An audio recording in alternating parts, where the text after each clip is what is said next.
கலைவாணி மனிதனாகிய நீங்கள் எங்களுக்கு வந்தது பூர்வ ஜென்மத்தில் நாங்கள் செய்த புண்ணியமாக கருதினாலும் ஸ்ரீயால் வணக்கிறேன் சுவாமி. வாழ்த்தி அருள் புரியுங்கள். இருவரும் பல்லாண்டு வாழ்க்கை தொழில் சிறக்க மனமாற வாழ்க்கை சென்று சாமி வரவங்க சாமி. என்ன வர மாய வரா காய வரா ராமேஸ்வரம் கேட்கல ஒரு சின்ன வரங்க அடுத்த பிறவி இல்ல இந்த புலவத்துல என்ன உசுரோட நீங்க படைச்சீங்கன்னா என்ன நீங்க பாம்பா படைக்கணும். சரி இந்த புள்ளைய புத்த அந்த பிள்ளைல இன்னொரு பிள்ளை அடிச்சுல அந்த பிள்ளைய புத்தா படைக்கிறீங்க. இந்த பாம்பு அந்த புத்தக்குள்ள போயிட்டு வாங்க நல்ல விஷயம். தாய்க்குலமே வாழ்க வாழ்க வையகத்தில் வாழ்வாங்க வாழ்வார் வாழ்வதனை தெய்வத்தில் உரைக்கின்ற நன்மைகளே எதிரிகளாக இருந்து விட்டாலும் வீடு தேடி வந்தவரை வா என்று வரவேற்பது தமிழுள்ள பண்பு. அந்த பண்பு ஒன்றாவது என்னை வரவேற்றமைக்கு என்னாலும் நீ வாழ்க. ஆக இயல் இசை நாடகம் என்ற முத்தமிலும் அரங்கேறும் இந்த இனிமையான அரங்கத்தில் மற்றவர்களாவது நீ எங்கு சென்றாலும் உன் புகழ் ஓங்க வேண்டும் மகளே. வாழ்க வாழ்க. பெரியோர்கள் தரிசனம் சாப மனசனம் கெட்டாலும் மென்மக்களே தங்க சுட்டாலும் மென்மை தரும் என்று சொல்லி வச்சிருக்காங்க. எப்பொருள் யார் யார் வாக்கி அப்பொருள் மெய்ப்பது காண்பதறிவு. நல்லோரை காண்பது நன்று எல்லாம் சொல் கேட்பதறிவு. நல்லோர் குணங்கள் உரைப்பது நன்று நல்லோரோடு இணங்கி இருப்பது நன்று. தன்மையிலே அழகான முறையில் அருமையான முறையில் சிறப்பான முறையில் சிந்தனையான முறையில் நேர்மையான முறையில் நீதியான முறையில் நட்பான முறையில் என்னை வரவேற்றமைக்கு என்னாலும் நீ வாழ்க உன் குலம் வாழ்க கோத்திர வாழ்க என்று வாயால் வாழ்த்துவது மட்டுமல்லாமல் இசையால் பண்ணால் பாடலால் உன்னை வாழ்த்த வேண்டும். எப்படிப்பட்ட வாழ்த்து தெரியுமா மகளே?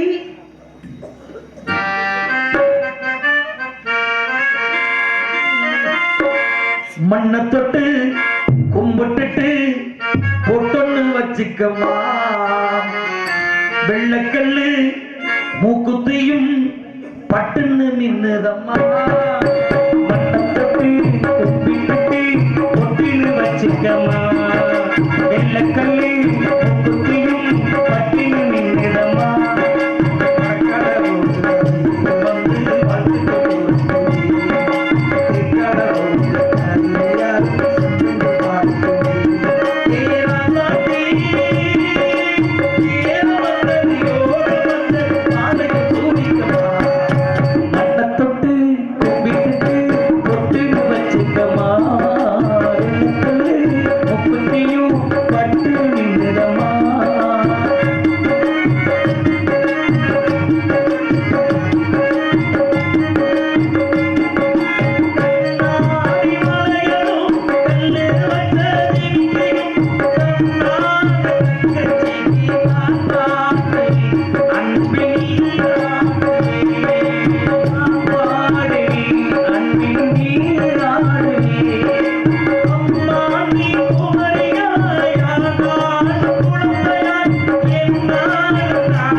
அவை நடுவே நிற்கும் ஒரு நல்ல மரம் சபை நடுவே நிற்போர்க்கு ஒப்பாகும். அதனால் அறிந்தது அறியாதது தெரிந்தது தெரியாத அனைத்தும் தெரிந்த பெண்மகளாக உன்னை நினைத்து பாவித்து இந்த ஊரறிய உலகறிய பாரறிய பலரறிய உன்னை பற்றி உன்னிடத்திலே ஒரு சில விவரங்களை கேட்க விரும்புகிறேன். பண்ணி கேட்டால் பதில் கூறுவாயா மகளே? பேசி முப்பில்லாத கூழ் வார்த்தாலும் உண்பது அமிர்தமாகும். தெய்வராசினிங்க புலக வசனாங்க தெய்வக வசனம் இருந்தாலும் தெய்வங்களுக்கு பணியிட செய்கிறதுக்கு புலகத்தை திணை காட்டுக்குள்ள திணை காவலை பார்க்கிறதை சந்திப்பதற்குனா இதுவே பூர்வ ஜென்மத்தை நாங்கள் செய்த புண்ணியமாக கருதும். கேளுங்கள் தரப்படும் தட்டுங்கள் திறக்கப்படும் சொல்லுங்க. எந்த இடத்துல எது கேட்கணுமோ அதை கேட்கணும், எந்த இடத்துல எப்படி தட்டணுமோ அப்படி தட்டணும். திறக்காத கதவை தட்டியும் பிரயோஜனம் இல்லை, கொடுக்காத இடத்துல கேட்டும் பிரயோஜனம் இல்லை என்று சொல்கிறீங்க. எத்தனை பேர் எத்தனை இடங்கள் போய் தட்டியிருக்காங்க. இருந்தால் நீங்க 7 அடி படிச்சவரே, நான் 6 அடி படிச்சேன்னா இந்த இடத்துல பேச்சுன்னா பலவிதமான பேச்சு இருக்கு. வீர பேச்சு, வேக பேச்சு, விதண்டாத பேச்சு, குத்தல் பேச்சு, குதிரக்க பேச்சு, வெட்டி பேச்சு. இல்ல பேசுகிற கன நேரமாக இருந்தாலும் அது வெட்டி பேச்சியா போகக்கூடாது அப்படின்னு நான் நினைக்கிறேன். பிள்ளையோட தரத்தை பேச வச்சு பார்க்கணும், அதே பிள்ளையோட தரத்தை பேய வச்சு பார்க்கணும் அப்படின்னு பெரியவங்க சொல்லுவாங்க. அதுக்குள்ளேயும் காரணம் இருக்கு. அப்ப காரணம் இல்லாமல் தோரணம் கட்ட முடியாது அப்படிங்கிற காரணத்தாலே வாங்க கேளுங்க. நீங்க கேட்கும் கேள்விகளுக்கு என் சிற்றறிவு கேட்டவாறு பதில் சொல்ல சித்தமா இருக்கேன். கேளுங்க பாப்போம். வந்து விழி கண்டு மொழி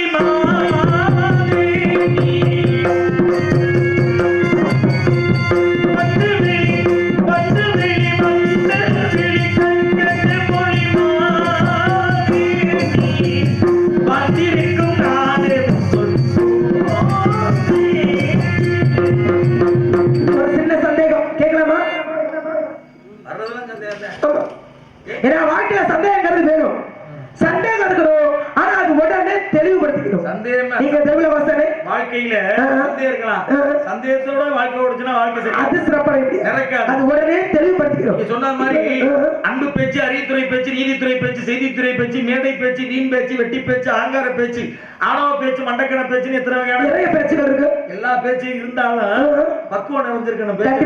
பேசிட்டு யோசிச்சோம்னா முட்டா பையில யோசிச்சு பேச வேண்டும். எந்த பேச்சையும் யோசனை பண்ணி சிந்தனைக்கு எட்டியவாறு அறிவாளி படித்ததை படிக்கணும்னு சொல்லுவாங்க. அது ஏன் அப்படி சொல்றாங்க? படித்ததை படிக்க வேண்டும். அது ஏன்? என்னத படிச்ச விஷயங்களை எல்லாத்தையும் பேசக்கூடாது, எதை பேசணுமோ அதை வடித்து எடுத்து பேசணும் அப்படின்னு சொல்லி தொட்டரை தூரும் மணக்கேணி மாந்தருக்கு கட்டளை தூரும் அறிவு. மணக்கேணி தோண்ட தோண்டத்தான் நீர் வரும். பல நூல்களை ஆழ்ந்து கற்க அறிவு வளரும். மனக்குணானா நூலை படிக்கணும், மனங்குணனா நூலை படிக்கணும், நூலை படிக்கணும். அப்ப சபை அறிந்து பேசு, சபை மறந்து பேசு. சில சமயங்கள் பேசாமலே இருக்கணும். எந்த சமயத்துல பேசக்கூடாது, அந்த சமயத்துல பேசக்கூடாது. ஆமா ஆமா அப்படிங்கிற விஷயத்தை நீங்க சரி. ரொம்ப சந்தோஷம். எப்ப பேசுறோமோ எதை பேசுறோம் அப்படிங்கிற பேசுறதுக்காக எதனாலும் பேசலாம் இருக்கா இல்ல. அப்ப எதை பேச முடியும் எதை பேசக்கூடாது அப்படிங்கிற தன்மை இருக்கு. இல்ல சந்தேகம் சொல்லல. என்ன சந்தேகம் தெரியுமா? நீங்க தெருவிலவாசி, நான் புலகவாசி. உங்களுக்கு எத்தனை அறிவு? 7 அறிவு. எனக்கு அறிவுதான். அதான் எத்தனை கேட்டேன்? 7ன்னு தான் சொன்னேன். உங்களுக்கு தான். எனக்கு தான் 7 அறிவு. எனக்கு உனக்கு 6 அறிவு. அப்ப மனிதனாகப்பட்ட ஒவ்வொருவருக்கும் 6 அறிவு. உங்களோட குடிமர்களுக்கு 7 அறிவு. அப்படி இருக்கும்போது இது பூலோகம், நீங்க தெய்வலோகம். தெய்வலோகத்திலிருந்து பூலோகத்திற்கு இந்த இடத்துக்கு நீங்க வந்திருக்கீங்க. என்ன சந்தேகம்னா மண்டு வழி கற்கண்டு மொழி மாது வாழ்ந்திருக்கும் நானே இது சொல் கூறுகிறீங்க. இதுதான் சந்தேகம். அந்த சந்தேகத்தை பாட்டிலே கேட்டு போயிட வேண்டியதானே? ஏன் பாட்டுல தான் கேட்கணுமா? இல்ல எதுல வேணாலும் கேளுங்க. கேட்கலாம்ல? சந்தேகம் வந்துச்சுன்னா கேட்டணும். கேட்டணும், தெளிவுபடுத்தினா அப்பதான் அடுத்த கட்டத்துக்கு போக முடியும். பாருங்க பட்டில பல விதமான வண்டிகள் இருக்கு. செவ்வட்டு, பொன்வட்டு, கருவட்டு, காட்டி கொடுத்தது, கமடத்தை அடைத்தது, துளைத்து சென்றது, துழுது சென்றது, எத்தனை வண்டிகள் இருக்கு. ஆனா ஒரு பெண்ணுடைய விடிகளை வர்ணிக்கணும்னா மான் விடியால், வேல் விடியால், கையால் விடியால், இப்படி வர்ணிக்கணும். வண்டி விடி சொல்றீங்க. இதுக்குள்ளதான் சந்தேகம். என்ன சந்தேகம் அப்படின்னா ஒரு முடிவராக வண்டிருப்போம் எடுத்தார். காரணம் சிவனை மட்டுமே சுத்தி வந்தார் ட்ரிங்க் என்று சொல்லக்கூடிய முடிவர். இந்த அரைச்ச மாவு அரைக்கிற வேலை எனக்கு பிடிக்காது. ஒரு விஷயத்தை தெரிஞ்சுக்கங்க. அந்த விளக்கம் சொன்னீங்களா? விளக்கம் சொன்னீங்களா? என்னது விளக்கம் சொன்னீங்களா? விளக்கு நான் சொல்றேன். அப்புறம் நான் கேட்டதானே சொல்லுவீங்க. அரைச்ச மாவு அரைச்சு கேட்காம எப்படி சொல்லுவீங்க? கூட்டி கொடுத்தது ஒரு உண்டு, காட்டி கொடுத்தது உண்டு, கமடத்துல அடைச்சது, காட்டி கொடுத்தது நடந்துச்சாலையா? இருக்கு. எங்க நடந்துச்சு? அதத்தான் நான் சொன்னேன். இப்ப மாத்தி சொல்றேன். வண்டு வெளின்னு ஏன் சொன்னா தேவையில்லாம சட்டமா நீங்க போடக்கூடாது. உன் பேசுனா சவுடால நீங்க என்ன பேசக்கூடாது. அதுக்கு பேச்சு ஓட்ட சொல்லி தெரிஞ்சு போயிடும். பேசுறதுக்கு பதில் சொல்ல முடியலன்னா, பதில் சொல்ல முடியலன்னா சட்டை இங்க வச்சு கிளம்பி போங்க. நான் சொல்றேன். சொல்லிக்கணும். அவசரம் பண்ணீங்க. நீ பின்னால பாடல பாடுங்க. அதுக்கு பதில் பாட்டு இருக்கா? நீங்க விளக்கம் சொன்னாலும் பாடுவேன். விளக்கத்தை நான் சொல்றேன். அப்படின்னு அவசியம் இல்ல, நீங்க சொல்லுங்க முன்னாடி. நான் அப்புறம் நான் சொல்றேன். விளக்கத்தை நான் சொல்றேன். பாட்டு தெரியுமா? நாங்க வந்துருக்கோம். பாட்டு தெரியுமா தெரியாம அப்புறம் விளக்கத்தை நான் சொல்றேன். விளக்கத்தை சொன்னாதான் பாடுவேன். இல்ல உங்க இடத்துல நான் இல்ல. கிளம்புங்க. என்ன பண்ற இடத்துல நீங்க? நான் என்ன வேணாலும் பண்ணுவேன். எது வேணாலும் பண்றது இங்க நீங்க வரக்கூடாது. நீங்க என்ன தேடி வரக்கூடாது. நான் தேடி வந்தேன்னா காரணம் அது அவசியம் இல்ல. இடத்துக்கு சொந்தக்காரி நாடு. அழகா இருங்க. அழகா இருந்தாலே நீங்க வந்திருக்கீங்க. உமக்கு 6 அறிவு, ஒரு அறிவு கூட எனக்கு. வேலை செய்தா என்ன பண்ண? அந்த ஒண்ணு வேலை செய்தா? வேலை செஞ்சதுனாலதான் உனக்கிட்ட வந்திருக்கேனா? அப்ப ஒண்ணு வேலை செய்யுது. வேலை உனக்கு 6 அறிவு வேலை செய்தா இருக்கு. இப்ப நிறைய பேருக்கு அஞ்சரையில நிக்குது. அது அஞ்சரையில அஞ்சரையில நிப்பாட்டணும். அதுக்கு தகுந்த மாதிரி அதுக்கு தகுந்த மாதிரி எதை செய்யணுமோ அதை செய்யணும். அப்ப அஞ்சரையில இப்ப கேட்டது உங்களுக்கு எவ்வளவு கோவம் வருது? அப்ப பதில் தெரியலையா? பதில் தெரியாமலாம் இந்த கேள்வி. அப்ப கேள்விக்கு முன்னே எவ்வளவு ரோசம் பண்றீங்க? பாட்டுன்னா அதுக்கு பதில் இருக்குன்னா கேட்ட கேள்விக்கு பதில் இருக்கு. இருங்க. இப்ப ஒரு கேள்வி கேட்கிறோம். கேள்விக்குண்டான விளக்கம் வரணும். விளக்கம் தெரிஞ்சாதான் அதுக்குள்ள எந்த பொருள் இருக்குங்கிறது நமக்கு தெரியும். உண்மைதானே? உண்மைதானே? கமண்டலத்தை அடைச்சு அதோட கேட்கும் போது இதை கேட்காத. இருங்க. கேட்க நீங்க சட்டம் போடுறீங்க எனக்கு. ஒரு வினாடி இருங்க. கமண்டல் வரைக்கும் முடிச்சாலையான்னு பார்த்தோமா இல்லையா? நம்ம சாப்பிட போகும்போது அந்த கமண்டலத்தை எடுத்து உள்ள வந்திருக்கேன்னு பார்த்தோமா இல்லையா? பண்டா அப்பவே பார்த்துட்டோம். ஏன் அதுல பாத்தீங்க? கமண்டல இருந்துச்சு, கையில் உறதுக்கு வச்சிருந்தாங்க. சும்மா இருக்கிறதுல எதா இருந்தாலும் உள்ள பாத்துறது உள்ள என்ன இருக்கு கமண்டலத்துல எதுவும் வண்டு அடைச்சிருக்காங்க. இப்ப காட்டி கொடுத்தது ஒரு வண்டு. மகாபாரதத்துல கர்ணனை காட்டி கொடுத்தது ஒரு வண்டு. சரி. தேவேந்திரனே வண்டாக உருவாகி இருந்தார். சரி. கர்ணனுடைய ஆசிரியராகப்பட்ட பரசுராமர். பரசுராமர் மடியிலே படுத்துறங்கி பரசுராமர் கர்ணனுடைய மடியிலே படுத்துறங்கிறார். அப்ப உறங்கி கொண்டு இருக்கிற நேரத்துல இந்த நேரத்துல எப்படியாவது காட்டி கொடுக்கணுங்கிற எண்ணம் நோக்கி அங்கிருந்து வண்டாக உருவெடுத்து தொடையில உடைஞ்சது. யாரோட தொடையில? கர்ணனுடைய தொடையிலே வண்டு குடைஞ்சது. குடையும் பொழுது என்ன பண்ண? மடியிலே பரசுராமர் குருநாதர் படுத்திருக்காரு. அப்ப காலை அசைச்சு விட்டோம்னா குருநாதருடைய உறக்கம் கட்டுவிடுமே அப்படின்னு எண்ணி அவன் வழியை தாங்கிக்கிட்டு அப்படியே இருந்தார் கர்ணன். உள்ள ஒரு பக்கமாக துணைந்த வண்டு மறுபக்கமாக வெளியிலே போச்சு. அப்ப வண்டு குடைஞ்சு வெளியில போனோட குருதின்னு சொல்லக்கூடிய ரத்தம் பீச்சிட்டு அடிச்சு உடனே எழுந்திருச்சு பார்த்தாரு. என்ன கண்ணா இவ்வளவு குருதி பெருக்கெடுத்து ஓடுகிறது, என்ன காரணம், என்ன நடந்தது, என்ன நிகழ்ந்தது அப்படின்னு கேட்கும் பொழுது கர்ணன் கூறினார், வண்டு ஒரு பக்கமாக குடைந்து மறுபக்கமாக சென்றது குருநாதரே. நான் காலை அசைத்து விட்டால் உங்களுடைய உறக்கம் கெட்டுவிடுமோ என்று எண்ணி அசைக்காம இருந்தேன்னு சொல்ல. அப்பதான் குருநாதராகப்பட்ட பரசுராமர் சொன்னாரு, ஒரு அந்தனர் குலத்துல பிறந்தவனுக்கு இந்த மாதிரி ஒரு வழியை தாங்கக்கூடிய சக்தி இருக்காது. அப்ப நீ யாரு? அப்ப கலாணி அப்படின்னு அங்கே அவர் கேட்டார். ஏன் போய் சொல்லி வந்த? ஏன் போய் சொன்ன? போய் சொன்ன வாய்க்கு போஜனம் கிடைக்காது. காலங்களுக்கு போட்டுலாம் கூட கிடைக்காது. அப்பதான் சொன்னேன். என்ன போய் சொல்லிட்டியல்ல நீ? என்ன போய் சொன்னியல்ல? வித்தைய நீ உண்மையை சொல்லினா உனக்கு கத்து கொடுத்துருப்பேன். நீ உண்மையே சொல்லாம அவர் கொள்கையோட இருந்தார். சத்திரியனுக்கு கற்றுக் கொடுக்க மாட்டேன் என்று கொள்கையோட இருந்தார். அந்த பொய்ய சொன்ன பொய்ய சொன்ன பாய் திறந்தாலே பொய்யில சொன்ன பொய் சொல்லி கத்திட்டேன். நீ அந்த சத்திரியனா அப்படின்னு சொல்லியிருந்தீங்கன்னா நான் வித்தையை கத்து கொடுத்திருப்பேன். நீ போய் சொன்ன, அதனால தக்க சமயத்துல தக்க நேரத்துல நான் கற்றுக் கொடுத்த வித்தைகள் அனைத்தும் மறக்கணும் மறந்து அப்படின்னு சாபத்தை கொடுத்தாரு. இப்ப வந்துருச்சுல காட்டி கொடுத்தாரு. இப்ப வந்துருச்சுல நடந்துச்சு. அப்ப கேட்டதால விஷயம் வருது. அப்படியே கோபப்படுறீங்க நீங்க. கேட்கிற விஷயம் இதுக்கு தான் நான் சொன்னேன், பிள்ளையோட தரத்தை பேச வச்சு பார்க்கணும், பிள்ளையோட தரத்தை பேய வச்சு பார்க்கணும். பொல்லாத சொல்லி மறைந்துலகும் பேரிதன் சொல்லாலை தன்னை துயர்படுத்தும் நல்லாய் மணலில் மூழ்கி மறைந்து கிடக்கும் நுணலும் தன் வாயால கெடும். நாயன கெடுபறே நுணல ஆவுன கெடுபறே. மழை பெஞ்சிருச்சுன்னு வச்சுங்களேன். மழை பெஞ்சிருக்கா பாத்தீங்களா? அப்ப என்ன பண்ணோம்? வயக்காட்டுல தவளை பாருங்களா, நுணல் கட்டிக்கிட்டே இருக்கும். அப்ப என்ன பண்ணோம்? கடகுட கடகுட கடகுட கடகுட அப்படின்னு ஒரு சப்தம் வரும். எங்க இருந்து? நண்டோட வளைஞ்சல கூட தோட்டுக்குள்ள இருந்து. பாம்புக்கு தெரியுமா? நீங்க கத்தல நான் வருவேனா அப்படின்னு பாம்பு கேட்கும். யாரு கேக்குறீங்க? தவளை கிட்ட. என்ன கேக்குறீங்க? தவளை இருந்த இடம் தெரியுமா? ஓ சரி, தெரியாது. தவளை இருந்த சத்தம் இருக்கிறதால தான் அந்த இடத்துக்கு பாம்பு போகுது. ஒரே நீ சத்தம் போட்ட. நான் என்ன சத்தம் போட்டேன்? சத்தம் போட்டதனால நான் வந்தேன். யாரா கேக்குறீங்க அப்படின்னு பாம்பு அந்த கேக்குதோ? அப்ப இந்த ஜாட பச மாதிரியே தெரியுது. இருக்கிற இடத்தை பார்த்து போய் பாம்பு லபக்குன்னு தவளைய பிடிச்சிடும். மாட்டிக்கிட்டியானே நீ வாயாடிட்டு இருந்திருந்தேனா நான் உனக்கிட்ட வருவேனா? இருக்கடையா? சத்தம் இல்லாம இருந்திருக்கும்ல, நீ இருக்கிற இடமே எனக்கு தெரியாம இருந்திருக்கும்ல, நீ சத்தம் போட்டதுனால நான் வந்து உனக்கிட்ட வந்துட்டேன், நீ மாட்டிக்கிட்டே என்கிட்ட கவக்கணும் அப்படின்னு பாம்பு தவளையிட்ட மாட்டேன். அதான் பொல்லாத சொல்லி மறைந்துலகும் பேசிதன் சொல்லாலை தன்னை தூர்படுத்தும் நல்லாய் மணலில் மூழ்கி மறைந்து கிடக்கும் நுணலும் தன் நாயா கிடும்னு பாம்பால இருங்க தவளை கத்துறதால பாம்பு வாயில மாட்டிக்கிச்சு. ஆமா. இப்ப நான் என்ன கத்துறேன் உங்கள்ட்ட நான் மாட்டிட்டு முடிக்கிறேன். இப்ப அதுக்காகத்தான் வரேன். நான் என்ன சொல்றேன்? பிள்ளையோட தரத்தை பேச விட்டு பார்க்கணும். ஆமா.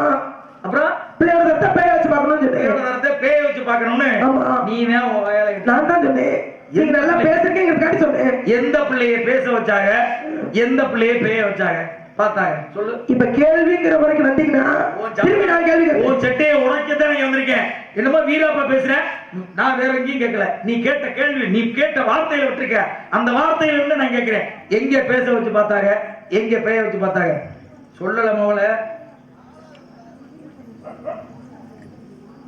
சனிய முடிச்ச நாள சும்மா இருக்க முடியாம கல்லறத்துக்கு போட முடிச்சான். எண்ணெய் நக்கிற நாய்க்கு செக்குன்னு தெரியுமா, சிவலிங்கம் அதுவே எண்ணெய் நக்கிற நாய். இதுவே அதுக்கு அதுதான் சொல்றேன். அதுவே எண்ணெய் நக்கிற நாய். அந்த நாய்க்கு செக்குன்னு தெரியுமா, சிவலிங்கம் தெரியுமா?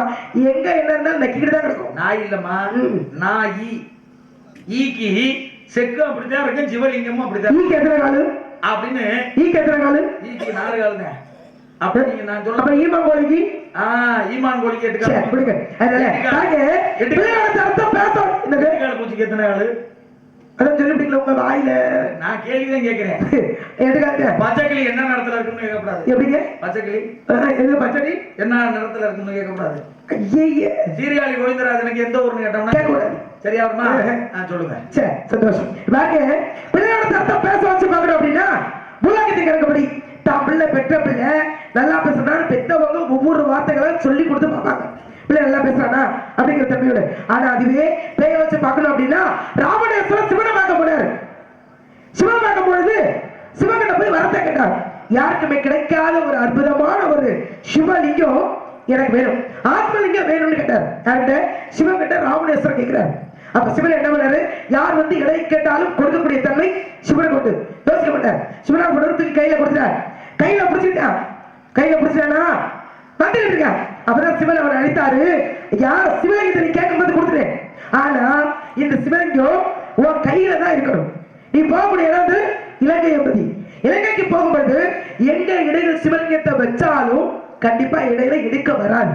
அப்ப என்ன பண்ணும்? கையிலே தான் எடுத்துக்கணும். 2 கைகளை சிவலிங்கத்தோட நீ ஊரு போய் சேரணும். அங்க பிரதிஷ்டை பண்ணினா உன்னை அழிக்க எவராலும் முடியாது, மென்மேலும் வளரும்னு சொன்னார். இவன் கையில நீங்க இதை பிடிச்சிட்டேன் நடந்து போய்கிட்டு இருக்க. தேவர்கள் எல்லாரும் சேர்ந்து விநாயகர் போய் போயிட்டாங்க. என்ன பண்ணாங்க? யா ஏற்கனவே இவன் மண்டகரை முடிச்சவன் என்னது யாருக்கு? அவனுக்கு நீங்க வேற தப்பா எடுத்துக்காதீங்க. உங்களை சொல்றது ஒரு தலை இருக்கு. நீங்க எனக்கு வந்து அப்பா மாதிரி, நீ எனக்கு பிள்ளை மாதிரி தான். ஆமா, நீங்க மட்டும் எனக்கு அப்பனா இருந்தீங்க. மருமகளாவும் இருக்கு பாருங்க. அண்ணன் கொண்டாட்டி மாதிரியே ஒரு கதை இருக்கு. சரிங்க, ஒரு தலை இருந்தாலும் நம்மளுக்கு கணம் இருக்கும். அவனுக்கு ராவணேஸ்வரனுக்கு 10 தலை ராவணே 10 தலை இருந்தா கணம் இல்லாம இருக்குமா? அண்டகரமா சொன்னேன். அது வேற கணம். சரி பாருங்க, அப்போ ராவணேஸ்வரன் அழிப்பதற்கு யாரால முடியாது. அவன் ஆத்மலிங்கத்தை கொண்டு போக கூடாது என்று சொன்னாரு. விநாயகபெருமான் பார்த்தாரு. யா இவ்வளவுதானே உன் பிரச்சனை, அவ்வளவுதானே முடிஞ்சிச்சு. கேட்டதுக்கு பதில் வந்துருச்சுன்னா முடிஞ்சல, இதை நான் பாத்துக்கிறேன் அப்படின்னு சொல்லி சிறிய உருவ சின்ன பிள்ளையாக மாறி ராவணேஸ்வரனுக்கு எதிர்ப்புற போனார். யாரு? விநாயக பெருமான். அப்படியே ராவணேஸ்வரனுக்கு சிறுநீர் கடிக்க வேண்டும் என்று தோன்ற செய்தார். கையில ஆத்மலிங்கம் இருக்கு. லிங்கத்தை கீழே வச்சோட எடுக்க வராது. அப்ப என்ன சொல்றாரு? லிங்கத்தோட ஊர் போய் சேரணும், இடையில கீழே வைக்க கூடாதுன்னு சொன்னார். இவன் சிறுநீர் கழிக்கணும். கையில ஆத்மலிங்கிறதால சுத்தி முத்தி பார்த்தா யாரு வர்றாங்களான்னு விநாயக பெருமான் சின்ன பிள்ளை போல ஓடி வர அவர் பார்த்து விட்டார். டே தம்பி, இந்தடா ஒண்ணுதானே சொல்லுங்கக்கா. யோ நீங்க என்ன சொல்லுங்க காண்றீங்க அப்படின்னு அவர் கேட்டிருப்பார்ல. அக்கா வாங்க போனது பக்கத்துல மாடு வச்சிருப்பாக்கா. என்னமோ நான் உங்களை சொல்ற மாதிரி நீங்க என்ன திருப்பி சொல்லிட்டு இருக்கீங்க? இல்ல திருப்பி அவர் கேட்டிருப்பார்ல, சொல்லுங்க. அப்போ சின்ன பிள்ளையாக வந்த விநாயக பெருமானை ராவணேஸ்வரர் அடித்தார். ஐயா வாங்க, இந்த ஆத்மலிங்கத்தை கையில வச்சுக்கோங்க, நான் போய் சிறுநீர் கழிச்சு வரேன் அப்படின்னு சொல்லும்போது ஆத்மலிங்கத்தை விநாயகர் கையில் கொடுத்தாரு. இவர் சிறுநீர் கழிக்க சென்றாரு. ஆத்மலிங்கத்தோடு விநாயகர் என்ன பண்ணாரு? 3 முறை அழைத்தார். ராவணேஸ்வரர் சிறுநீர் கழிச்சிட்டு இருக்க, அவனால வர முடியல. அந்த ஆத்மலிங்கத்தை ஒரு இடத்தில் வைத்தாரு. ஓடியே போயிட்டாரு விநாயக பெருமான். ஓடி வந்த ராவணேஸ்வரன், அட கணவனி பேர ஆமா என்ன ஆமா என்ன நீங்க எனக்கு ஆமா ஆமாங்கிறீங்க? கதை நான் தானே சொல்றேன். அது திடீர் பாருங்கல்ல. அப்படி செய்யற வேலையை ஒழுங்கா செய்யலனா சரியா செய்யணும்ல. சரியா செஞ்சாதான் நல்லா இருக்கும். சரியா செய்யலாம். ஆமா, உன் லட்சணம் அவ்வளவுதானே. ஆமா, நீ செஞ்சு விட்டாலும் அப்படிங்கிற மாதிரி ஆயிடும். அதனால அந்த இடத்துல ஆத்மலிங்கத்தோடு இவர் வச்சுட்டு ஓட இவன் வந்து எடுத்தான் ஆத்மலிங்கத்தை, நீண்டு கொண்டே இருந்தது. அதனால ஒரு சிறப்பான இடம் உருவாக காரணம் வந்துச்சு. அதனாலதான் நல்ல இடமா உருவாச்சு. அப்ப காரணம் இருக்கு. அதனால இந்த இடத்துல நான் உங்கள்ட்ட சொன்னேன் இல்லையா, என்ன சொன்னேன், பிள்ளையோட பேச வச்சிருக்கணும். இப்ப நீங்க கேட்டதுக்கு பதில் நான் சொல்லிட்டேன். நல்ல விஷயம் தாங்க. நான் ஒண்ணு சொல்லவா? சொல்லுங்க. இப்ப கேள்விங்கிற வரைக்கும் என்ன வந்தீங்கல்ல, இது எந்த ஊர்? அதே மாதிரி நிகழ்வு இந்த இல்ல அதே மாதிரி சரி நிகழ்வு வேற எங்க நடந்துச்சு?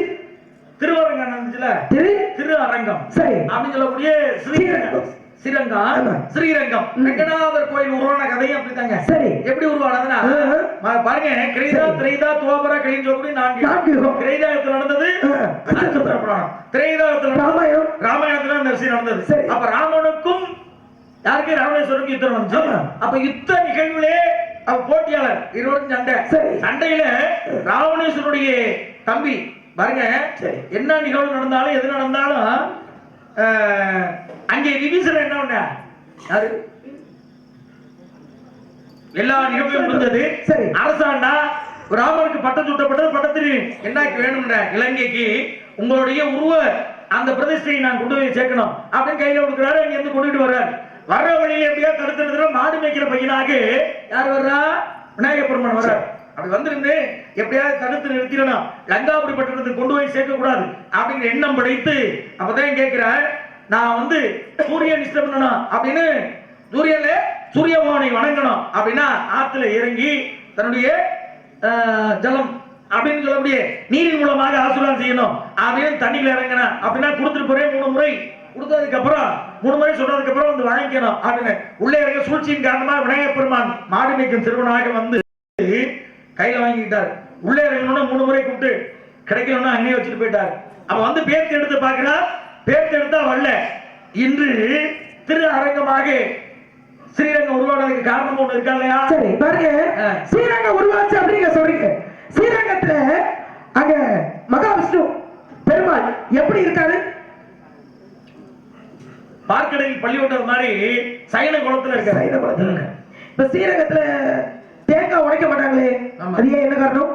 சைனம்னா என்னது, தன்னுடைய என்ன இதுல நின்ற கோலம் அமர்ந்த கோலம்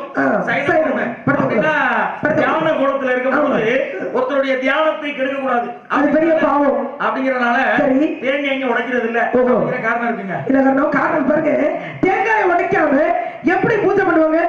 தேங்காய் பூவாக துருவி அந்த இடத்துல பூஜை பண்ண முடியும் தன்மை அந்த ஊருக்கு உண்டு. நல்ல விஷயம் பாருங்க. கரலாகிறதால பாருங்க, இப்ப எந்த இடத்துக்கு வந்திருக்கீங்க நீங்க?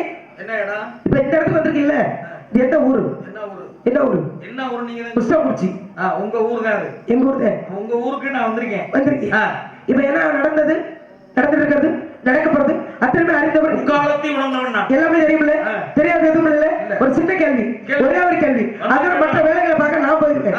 சரிங்களா? இப்ப இது இந்த அம்மனுடைய பேர் என்ன? வீரிய காளியம்மன் அப்படிங்கிற ஆலயத்துக்கு வீரிய காளியம்மன் ஏன் பேர் வந்துச்சு? காளியம்மனாக எப்படி உருவாக்கப்பட்டார்? சுருக்கமா சொல்லுங்க பாப்போம். நல்ல விஷயம். ஏன்னா ஒரு விஷயம் இடப்பொருள் ஏவல் இடத்துக்கு தகுந்த மாதிரி ஒரு விஷயத்தை பேச கண்டிப்பாக அந்த விஷயத்துல நான் உங்களை பாராட்டுறேன். சந்தோஷம். ஏன்னா குலகுலன்னு எல்லாமே காளியம்மன் உருவான விஷயம் என்ன காரணம் அப்படிங்கிறாங்க. காளியம்மன் கோயில் மதுரை என்பது இது நடந்தது மதுரையில தான். மதுரையில காளியம்மன் கோயில் இருந்திருக்கு. காளியம்மன் கோயில் இருந்த அந்த காளியம்மன் கோயில அன்று இருந்த பாண்டிய மன்னன் அடைச்சு வச்சுட்டான். கோயிலை துறக்காம அடைச்சு வச்சாச்சு. அவ காளியம்மன் கோயில அடைச்சு வச்சோடனே கோயில் எப்பவுமே திறந்திருக்கணும். அந்த இதுக்கு யாருமே இழுக்கா இருக்கக்கூடாது. அன்று ஆண்டு மன்னன் என்ன கோயில் அடைச்சு வச்சுட்டா, கோயில் வழியாக கோயில் திறவல் நடவாசல் திறக்கல. அவ வழியாக வந்த எண்ணெய் கலையத்துல என்ன கொண்டு போய் அடுத்த இடத்துல வித்துட்டு வருவாங்க. அவங்க 2 பேரும் மனைவியும் கணவனும் வேண்டிட்டு போறாங்க. தாயே, நான் என்ன கொண்டு போய் வியாபாரத்துக்கு விற்க போறேன், எப்படியாவது இன்னைக்கு நான் கொண்டு போற கலையத்தில் உள்ள முழு எண்ணெயும் வித்துட்டா நான் அது மாதிரி உனக்கு கோயிலை திறந்து விளக்கேற்று அப்படிங்கிற ஒரு இடம் இது நடந்தது. சரி, காளியம்மனா உருவாருக்கு முன்பாக எங்கே காவிரி புகும்பட்டினம் அப்படின்னு சொல்லக்கூடிய பூம்புகார்ல பிறந்தது யாரு? கண்ணகி. சரி, கண்ணையும் கோவலனுக்கு திருமணம் நடந்தது. திருமணம் பண்ணாங்க. ஆனா 2 பேரும் வாழல. மாதவியோட போயிட்டு மதுரை மதிக்கு வந்தார் கோவலன். மதுரையோட போயிட்டேன், மாதவியோட வாழல. இறுதி வரை வாழாத காரணத்தின் அடிப்படையாக மறுபடியும் கண்ணைக்கிட்ட வந்தேன். தன்னுடைய பிறந்த கால் சிலம்ப கழட்டி கொடுத்தா, ஒரு சிலம்ப மதுரையில் கொண்டு போய் வித்துட்டு வாங்க, அப்ப பிள்ளை இனிமேல் பொழைச்சுக்குவோம் அப்படின்னு மதுரைக்கு கொண்டு வந்தா, கோவலன் மதுரையில் உணர்ந்து விற்க வரும்பொழுது சூழ்ச்சியின் காரணமாக சிலம்பு மறைக்கப்பட்டது. அப்ப சிலம்பு மறைக்கப்பட்ட காரணத்தினால மருகிறான் கல்வன் என்று பட்டம் சுட்டப்பட்டு நீதி அரசவைக்கு போக, அரசவையில பாண்டிய நெடுஞ்செழிய கேட்கிறாரு, குற்றவாளி அப்படின்னு காவலர் சொல்லிட்டாங்க. அவனை கொண்டு வா என்று சொல்ல காதில் மருவி விழுந்தது. அதான் ஒரு வார்த்தை கொள்ளுங்கிற காண்டி மருவி காதிலே விழுந்தது. கோவலனை கொண்டுட்டாங்க. இறந்த செய்தியை கேட்டு மாதவி மறுசிலம்பை எடுத்துக்கொண்டு மதுரைக்கு வந்தார். கண்ணகி மதுரைக்கு வந்தார். மறுசிலம்பை எடுத்துக்கொண்டு, என் கணவன் கல்வனா, நீதி தவறின அரசே, செங்கோல் தவறின அரசேன்னு பாண்டிய நெடுஞ்செழிய மன்னனை கேட்க, என்ன காரணம் அப்படின்னு, என்னுடைய சிலம்பை உங்களுடைய கோப்பெருந்தேவி மனைவியோட சிலம்பை திருடனா தானே பட்டம் சூட்டப்பட்டு என் கணவனுக்கு இவ்வளவு பெரிய தண்டனை அப்படின்னா, இன்னொரு சிலம்பு இருக்கும்ல, அந்த சிலம்பை இந்த சபையில உடைங்க அப்படின்னு உடைச்சாங்க. இங்கே பாண்டிய நாட்டில் விளைவது என்னன்னா முத்துக்கள். அந்த பாண்டிய நெடுஞ்செழிய மன்னனுடைய மனைவியுடைய கோப்பெருந்தேவியோட சிலம்புகள் முத்துக்கள் இருந்தது. இப்ப கொண்டு போனேன், கண்ணகி கொண்டு போன சிலம்புல என்ன இருந்துச்சு? மாணிக்க பறவையுடையது. 2 சிலம்பு வெவ்வேறாக இருந்ததே. நீதி தவறனோமேனு சிம்மாசனத்திலிருந்து வெக்கி கீழே விழுந்து செங்கோலை துறந்து கீழே விழுந்து உயிரிழந்தார். யாருன்னா பாண்டிய நெடுஞ்செழிய. தன் கணவன் இறந்த பிறகு இந்த பூமியிலே நாம் வாழக்கூடாதுன்னு கோப்பெருந்தேவி இறந்துட்டான். அப்பதான் கண்ணகி, என் கணவன் இறப்பதற்கு காரணமாக இருந்தவர்களும் இருந்த இடமும் அழிய கடவாய் அப்படின்னு சாபத்தை கொடுத்துட்டு நீந்தாளா இல்லையா? இது காரணம் என்னன்னா, அதே கோயில் காளியம்மன் கோயில் உருவானது காரணம். காளியம்மன் உருவாகி கண்ணகி தான் காளியம்மனாக மறுபிறவியில் அவதாரம் எடுக்கிறார். அதே மதுரையிலே கோயில் பூட்டப்படுகிறது. அந்த கோயிலுக்கு விளக்கேற்றி வச்சாங்க. எண்ணெய் கலையம் முழுவதுமே வித்துருச்சு அப்படின்னா நேர்த்திக்கணே தீபாவளி வச்சாங்க. செய்தி அரசவைக்கு போகுது. அரசவையிலிருந்து யாரா தீபம் ஏற்றினது அப்படின்னு இருவருக்கும் கணவன் மனைவிக்கு தண்டனை கொடுத்தார் பாண்டிய நாட்டை தண்டனை. அப்ப பூட்டி வச்ச கோயில்ல விளக்கு ஏற்றின தண்டனை கொடுத்ததுனால மறுபிறவியிலே பெண்ணாக அவதாரம் எடுப்பேன், இந்த பாண்டிய நாடு அழிவதற்கு காரணமாக இருப்பேன் அப்படிங்கிற சபதத்தோடு இருந்தார். காலியாக நீதியாக கரிய ரூபத்தோடு பூலோகத்தை பிறக்கணும் அப்படிங்கிற சாபத்தை காளியம்மனாக இருந்தது அவ. ஆனா வீரிய காளியம்மனாக எடுத்தவள் கண்ணகி. சரி, கண்ணகிதான் காளியம்மனாக அவதாரம். ரொம்ப சந்தோஷம். என்ன விஷயம் நீங்க வந்திருக்கீங்க? நீங்க சொல்லுங்க. அம்மாவை கேட்டிய. சரி, காளியம்மன் சரிதான். சரி, மாரியம்மன் உருவானால. மாரியம்மன் அப்படின்னு உருவாக்கப்பட்டதுன்னா ஜமதக்கினி முனிவர் என்று சொல்லக்கூடிய தன்னுடைய மனைவி ரேணுகாதேவி. அப்போ ரேணுகாதேவியாக பட்டவங்க என்ன பண்ணுவாங்க? அதாவது பூஜைக்கு தகுந்த மாதிரி நீர் கொண்டு வரணும். அது போக பச்சை மண் எடுப்பாங்க, பானை செய்வாங்க, அதுல நீர் கொண்டு வந்து கணவனுக்கு பூஜைக்கு உதவியா இருந்தாங்க. என்னாச்சு? காந்தர்வ நாடு வெந்தரமாகப்பட்டது மேல போயிட்டு இருக்காங்க. அந்த தண்ணீரை பார்த்த உருவத்தால இப்படி அழகான ஒரு மனிதர் போகிறானே அப்படின்னு பெருமைய மனிதன் நினைக்க பச்சை மண்ணு பானை தண்ணியில கரைஞ்சு போச்சு. கணவன் வந்து சொல்றாங்க, கற்பின் நெறி தவறியதால தன்னுடைய மகன் சுருக்கமா சொல்லி முடிச்சுக்கிறேன், காலத்துல காரிய கெடு அப்படின்னு சொல்லுவாங்க. அதனால அப்போ மகன் பரசுராமன் அழைத்து உடைய தாயை வெட்டிவா என்று சொன்னாரு. மகனை அழைத்து தாயை வெட்டிவா என்று சொன்னார் ஜமதக்கினி முனிவர். போன வெட்ட போன. ஆனா அந்த பெண்ணாகப்பட்ட ரேணுகாதேவி ஒரு ஏகாலி பெண்ணுடைய வீட்டுக்குள்ள போய் வந்திருந்தார். வீட்டுக்குள்ள போன அந்த பெண்ணை வழிமறித்து நின்றார். அந்த பெண்ணை முதலில் வெட்டினான், பிறகு தாயை வெட்டினான். மீண்டும் வந்து தந்தைக்கு வந்து கேட்டான், நீங்க சொன்ன மாதிரி அம்மா வெட்டினேன், ஆனா இப்பொழுது எனக்கு என்னுடைய தாய் வேண்டும் என்று கவனத்தை நீத கொடுத்தாரு. உடைய மகிழ்ச்சி எனக்கு காரணம், மறுவார்த்தை பேசாம உடைய தாயை வெற்றான்னு சொன்னேன், போய் வெட்டிட்டு வந்தேன். இப்பொழுது நானும் நீ கேட்ட வரத்தை தருகிறேன் மகனே என்று நீரை கொடுத்து உடைய தாயின் தலையை எடுத்து உடம்போட ஒட்ட வச்சு நீரை தெளிவு உடைய அம்மா வந்துருவான்னு சொன்னான். ஏறா போனா அவசரத்துல பரட்டும். பரட்டத்துல என்ன பண்ண, தாயின் தலையை எடுத்து ஏகாலி பெண் உடம்புலும் ஏகாலி பெண்ணின் தலையை எடுத்து தாயின் உடம்புலையும் வச்சு ஓட்டேன். தண்ணீர் வச்சா 2 பேரும் எச்சரிக்கிறாங்க. சரியா?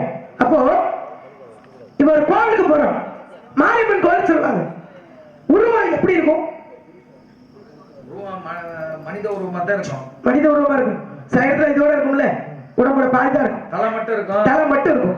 அதனாலதான் அன்று இப்ப 2 பேரும் மாறி நிக்கிறாங்க. யாரு அம்மாவா ஏத்துப்பான்? உடம்பு ஏகாலி பெண்ணு, தலை அம்மா. ஒருத்தர் அடையாளம் இன்சான் உடம்புக்கு சிரஸ்த பிரதானம். அப்ப சிரஸ்த அதனாலதான் உருவத்தை மாரியம்மன் மாறி மாறி மாறி கருமாறி உருமாறி மகமாயி மாரியாத்தாவாக மாறினார் அப்படிங்கிற காரணம் இருக்கு. என்ன காரணம் நீங்க மாறி மாறி ஒட்டுனதால் மாரியாத்தா மந்தைகளை வெட்டுப்பட்டு கிட்டதனால் மந்தையம்மன் அப்படிங்கிற பேர் மாற்றப்பட்ட இடத்துல காவல் என்ன காவல் என்ன திணை கருதனை யாருக்கு சந்திரி முருகப்பெருமானுக்கு ஆபத்திற்கு உதவா பிள்ளை அரும்பசிக்கு உதவா தாகத்தை தீர்க்க தருத்திர மரியா கோபத்தை அடக்க குருமலி கேட பாவத்தை தீர்க்க பயனில்லை ஏழ்மை தவத்திற்கு தமிழுக்கு குலத்திற்கு சவத்திற்கு சகலத்திற்கு சுவைகள் சுரங்கள் திக்குகள் கிரகங்கள் பசிவந்தார் பெண்ணின் பருவங்கள் என்னென்ன தேவை பெருமை மங்கை விழுந்து அறிவை தேவை பேரலமை இலவக பருவத்தில் என்ன பருவத்தில் மங்கை பருவம் அடைஞ்ச ஒரு பொண்ணுக்கு என்ன தேவை நல்ல பாதுகாப்பு யார் கொடுக்கிறதுன்னு பெற்றவங்க பாதுகாப்பு கூட பிறந்தவங்க பாதுகாப்பு கட்டிய கணவன் கடைசி வரைக்கும் பாதுகாப்பு கணவனே கடைசி வரைக்கும் கண்கண்ட தெய்வம். அதனால உங்களுடைய உருவத்துக்கு பருவத்துக்கு ஏற்றார்போல் ஒரு மாப்பிள்ளை பார்த்து வந்திருக்கீங்க. எனக்கு மாப்பிள்ளையா நீங்க பாத்துறீங்களா? நீங்க பார்க்கணும். அப்பா இருக்காங்க, அம்மா இருக்காங்க, நாட்டு மக்கள் இருக்காங்க, அண்ணன் தம்பி 7 பேர் இருக்காங்க. அவர்களுக்கெல்லாம் பொறுப்புணர்வு உங்களுக்கு எதற்கு?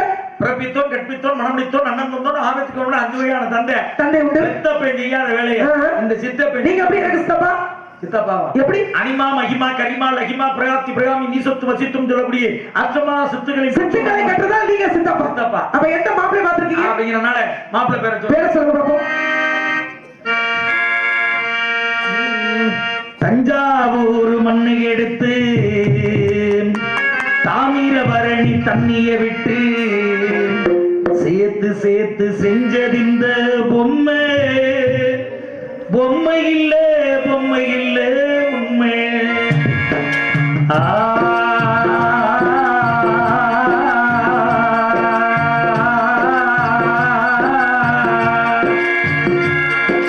தஞ்சாவூர் மண்ணை எடுத்து தாமிரபரணி தண்ணிய விட்டு சேர்த்து சேர்த்து செஞ்சு வச்ச பொம்மை அது பொம்மை இல்ல உண்மை. மண்ணாலும் மகிழ்ச்சிவன் இருக்கு என்னாலும் புகழ் உயர்ந்திருக்கு சாமி பார்த்து சேர்த்து வைக்கும் சொந்தமல்லே வந்தோம்.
செந்தில் குமரனே உனக்கு மாப்பிள்ள. அப்படியா? சுப்பிரமணிய மருத்துவமனை சுப்பிரமணிய தெய்வம் முருகன் மாப்பிள்ள வந்திருக்கேன். ஏற்கனவே நாளை கல்யாணம் ஆயிடுச்சு. கல்யாணம் நாளை கொண்டாந்து ஏன் நாள் 2வது நம்ம கிட்ட பாக்குறீங்க? அல்லுமகன் விட்டே அவதை அல்லுமகன் இந்த அவதை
நாளை காலை சூரியனுக்கும் உனக்கும் அந்த முருகனுக்கும் இந்த மேடையிலே திருமணம் இல்லையே.